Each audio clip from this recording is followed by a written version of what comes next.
What is up, everybody? JM here with the Trail Boss at BNR Motorsports.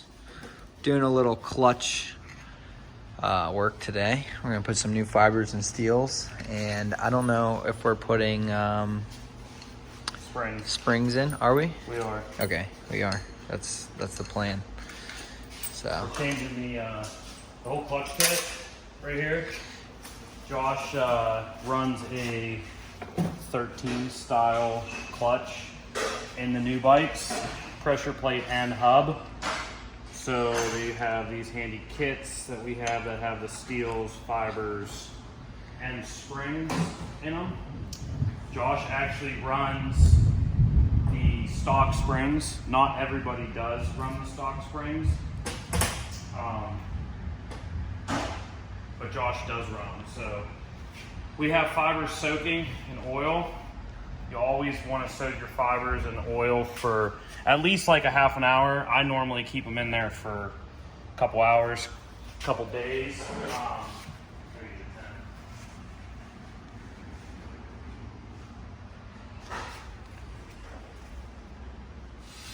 So we're back.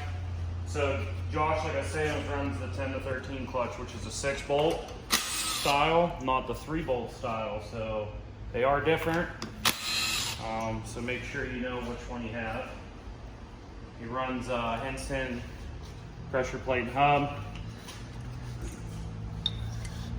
So we're going to take the fibers and steels out. You can see steels are a little smoked. Fibers aren't terrible. Josh isn't overly hard on a clutch.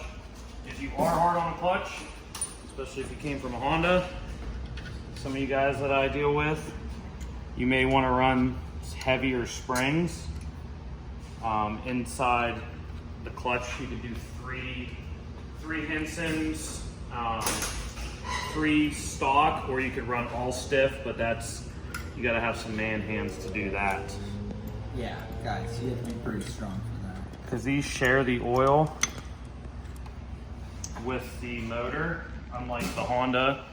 So it's very imperative that we change the clutch and check the clutch often. Nothing too complicated about it. Want to check your pressure plate and your hub for any grooving that would be down in here. This one looks super nice. The stock ones groove out a little bit quicker normally than what the aftermarket ones do, but the aftermarket ones will groove out at some point. This fiber looks really nice. Actually, probably wouldn't even need to change it if we weren't racing this bike in TNCC Pro Class. So, fibers, pretty self-explanatory. Just go in. Start with the fiber. Check everyone. You start with the fiber on this style setup. And you have a steel, and one thing that people don't ever realize is the steels are rounded. They're flat on one side and they're rounded on the other. Guys will tell you it doesn't matter which way you put them in. That's a lie. Rounded edge goes in, so you always feel your steel and make sure you have it the right way. After that, just put them all in. That way, check your gasket, make sure your gasket's good. The Yamahas are pretty good usually with the gaskets. They don't always need to be replaced. The kit does come with a gasket if you want to replace it.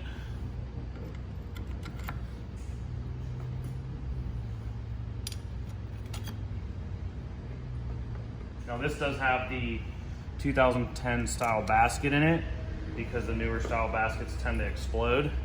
So anytime, whenever we do Josh's race motors to begin with, we always change the baskets because it can cause big damage. You don't necessarily have to do the full billet and everything, but you definitely want to get that basket out of there if you have a 14 or newer Yamaha 450 because they have a lot of failures.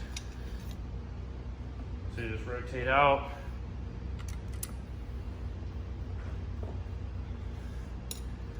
And then you get your pressure plate.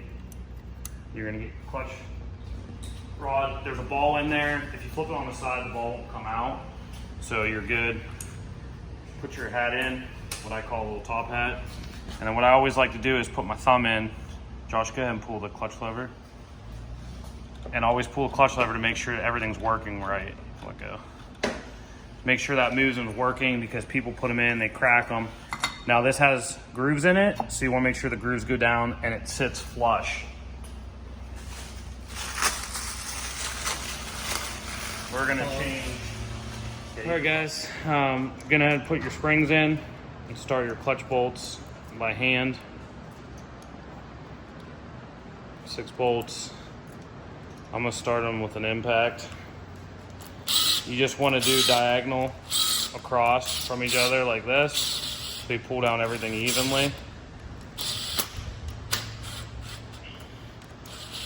I've done thousands of these, so I know a feel, but you might want to use a ratchet if not. But once you get them in, you're gonna get yourself the torque wrench out. These are 7.2 foot-pounds. I will tell you, I've seen bolts break off at 8, so be careful.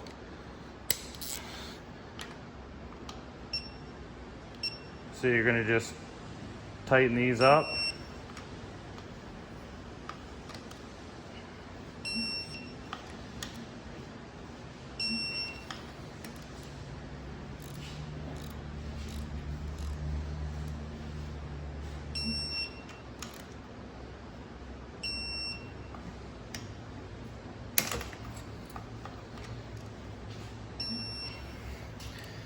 And that's it. And then you just clean your clutch cover up, put your clutch cover back on, check your free play, and you're ready to go racing.